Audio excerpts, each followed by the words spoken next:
one or the other, a series where we take variants from any class and see if they either live up to or exceed expectations of the base variant or are below par and not worth the time and effort. Today's variant in question shall be the competitor Hockey Star. Will he exceed expectations or will he fall short? Let's get started. The Hockey Star is a variant of the All-Star class that can be unlocked through opening sticker packs. The Hockey Star's primary weapon, much like every other variant, requires 3/4 of a second worth of preparation time before it begins firing.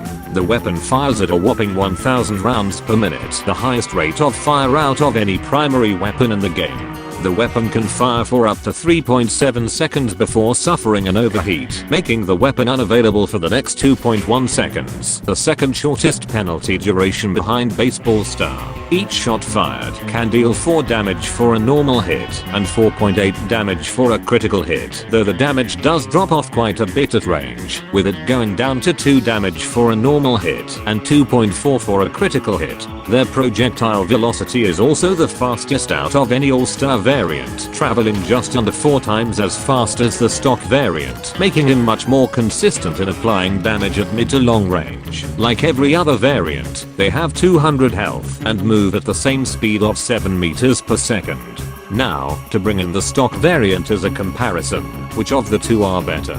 Well, the stock variant can fire for a longer period of time and does have a noticeably higher damage output, allowing him to kill enemies relatively quickly. His weapon is more steady and easier to control, though this is more due to his fire rate not being as fast as Hockey's. His overheat penalty, however, is also quite lengthy at 3.2 seconds, so if one does have poor overheat management skills, they may run into quite a few issues in long-term fights. Now when we bring Hockey Star in, whilst he is noticeably weaker in a few aspects, he is also much stronger in areas that grant him an edge over stock. He does have overall worse damage output, but his extremely high rate of fire makes him more consistent and also makes him not as reliant on accuracy. Whilst he does overheat slightly quicker, his penalty duration of only 2.1 seconds, plus with his enhanced heat recovery rate, does make him have quite the competition against the stock variant. Now when we go to their upgrades, this is where the line begins to blur and where debates begin between these two, since the upgrades for both variants enhance their performance in a lot of ways, often to the point where people struggle to find a conclusion.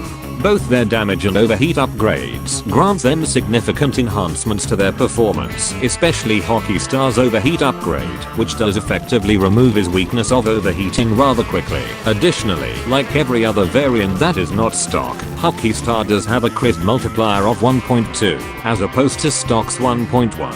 which does make getting critical hits more rewarding. In a lot of ways, when the upgrades do get involved, it's essentially down to which variant the user prefers in general, since they're so relatively close in terms of performance. It's down to specific enhancements the user wants. If the user is wanting as much damage as possible and to fire for as long as possible, they can choose stock, as he is well suited for the job with his incredibly high damage output, long time to overheat, and overall amazing performance. Or, if they're willing to sacrifice a small bit of damage in exchange for more consistency at long range, faster heat recovery, and not having to worry about heat management as much, then they can choose Hockey Star for the job. After analyzing further and making many comparisons, I can confirm that the Hockey Star is on the same level as the stock variant, and in most ways, either one of them can be seen as the best all-star, with it solely being based on player preferences in what statistics they want. Be sure to come back for the next episode in 2 weeks.